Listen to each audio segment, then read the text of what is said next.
In this section, we're going to talk about the multiplication principle. Basically, the multiplication principle says if you do two operations, say operation 1 and operation 2 are performed in order, and let's say operation 1 has n1 possible outcomes available, and operation 2 has n2 possible outcomes available, then there are n1 times n2 possible combined outcomes of the first operation followed by the second operation. And this can be extended to more than just two operations. So if you had, if you had n operations and each of those n operations had a specific number of possible outcomes, then the number of ways to do each of those operations in order would be just the product of those numbers. So it makes more sense when I show you some examples. Suppose you are getting ready for work and notice you have only 2 shirts and 3 pants that are clean. How many different outfits can you put together with 1 shirt and 1 pant? Well, operation 1, you could say, is selecting the shirt. You don't really have to do that first, but you could. And then N1 would be 2, because that means there's 2 ways to select the shirt. Operation 2 would be selecting the pants, and so the number of ways to select the pants would be, there would be 3 ways to select the pants. So you would have N1 times N2, or 2 times 3 possible outfits, which would give you a total of 6 possible outfits there. Now again, we can extend this. Suppose you are getting ready for work and you have 2 shirts, 3 pants, 4 pair of socks, 2 belts, 5 pair of shoes. Okay, now I won't ask about your underwear, but how many different outfits can you put together? Can you put together? That shouldn't say with 1 shirt, 1 pant. That should be basically as a copy and paste gone bad. But just basically, how many outfits can you put together now? Well, operation 1 would be selecting the shirt. Operation 2, selecting the pant, just like before. But now you got a third operation for selecting the socks. You got 4 choices for your socks. For your belt, you've got 2 choices for your belt. And for your shoes, you've got 5 choices. And by the way, if you're following these guys, I should have said N3, N4, N5 here, but that's no big deal. You've basically got 2 ways to do this shirt, 3 ways to do the pants, 4 ways to do the socks, 2 ways to do the belts, and then 5 ways to do the shoes. So you just multiply those 5 numbers together and you get 240 outfits. Now, in the above problems, there was a trait that's not always true. In the above problem, you couldn't have repetition. In other words, there was no chance of you selecting the same shirt twice or the same pants twice. But there are examples where you can have repetition. Let's take a look at an example where repetition is allowed. Suppose you take a 5-question multiple choice quiz and decide to randomly select each answer. How many different answer sheets can be submitted if each question has 4 responses?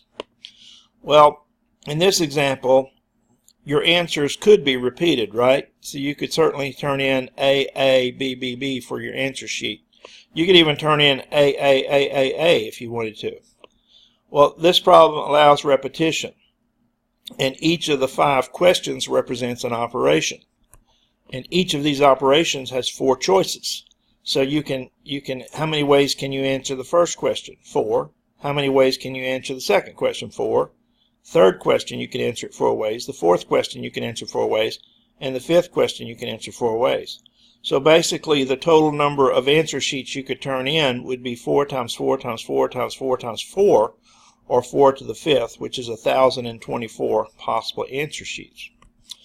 Now, if each question has 5 responses available, then the only thing that changes is the number of responses each time. So your first question, you have 5 possible choices.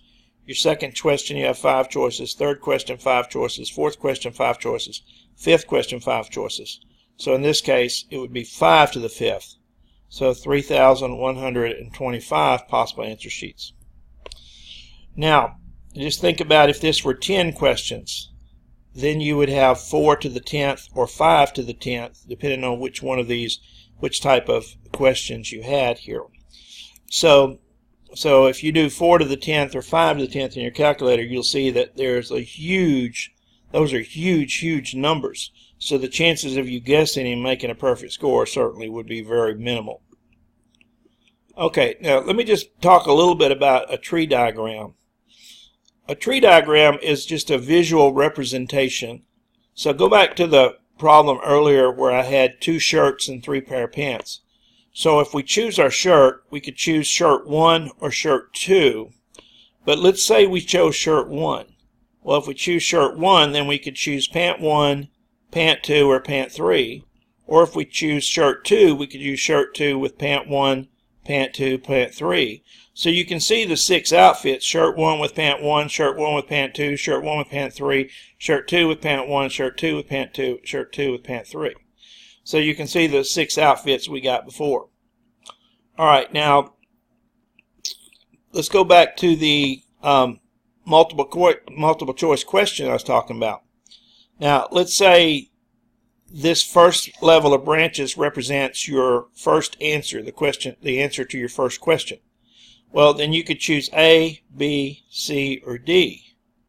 But then if you chose A, you could choose A, B, C, or D for the second question. Or if you chose B, you could choose A, B, C, or D for the second question. Or if you chose C, you could choose A, B, C, or D. Or if you chose D, you could choose A, B, C, or D. So now you can see that this tree diagram, just for the first 2 questions, gives you 16 possible sets of answers. And now if we took it out to the third question, then on each of these we would have 4 branches coming off of each of these, and it would give us a total of 64. 4 times 4 times 4, 64 possible sets of answers. So even though these tree diagrams are helpful and give you a visual effect, when the numbers get large, it's not very practical to use these tree diagrams. So that completes the introduction to the multiplication principle. In the next video, I'll actually work some examples involving the multiplication principle for you.